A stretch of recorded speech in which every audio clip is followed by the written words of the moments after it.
اگر لوگ آپ کی قدر نہیں کرتے، تکلیفیں اور دکھ دیتے ہیں، تو آج ہی ایک کام کرو۔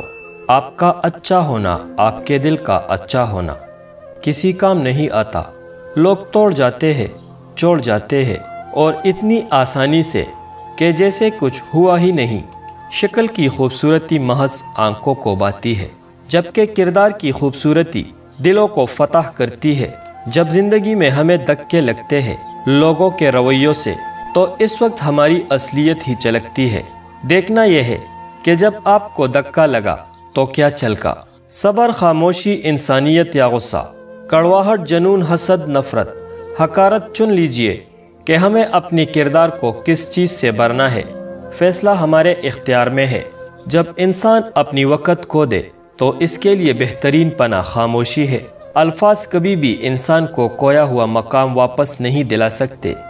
خاموشی مزید تذلیل سے بچا لیتی ہے۔ جس لمحہ آپ اپنے آپ کو اہمیت دینا شروع کر دیں گے، لوگ بھی آپ کو اہمیت دینا شروع کر دیں گے۔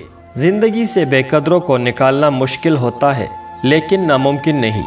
بس ایک اصول بنا لیجئے، جو لوگ آپ کی قدر نہیں کرتے، آپ بھی ان کی قدر نہ کریں، انہیں خاص سے عام کر دے۔ خوش رہنے کے لیے یہ کافی ہوگا۔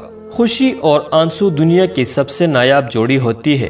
دونوں کا ایک ساتھ ملنا مشکل ہوتا ہے، لیکن جب دونوں ساتھ ہوتے ہیں وہ پل سب سے زیادہ خوبصورت ہوتے ہیں۔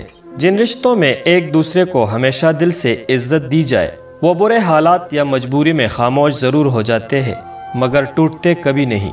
بھلے محبت حلال ہو، جب ہم اللہ تعالیٰ سے بڑھ کر کسی کو چاہتے ہیں، اللہ تعالیٰ سے بڑھ کر کسی کو وقت دیتے ہیں، اللہ تعالیٰ سے بڑھ کر کسی کے لیے لکھتے ہیں، اللہ تعالیٰ کے کلام سے بڑھ کر کسی کو سنتے ہیں، پھر ہم توڑ دیے جاتے ہیں، رون دیے جاتے ہیں، ٹکرا دیے جاتے ہیں، بکھیر دیے جاتے ہیں۔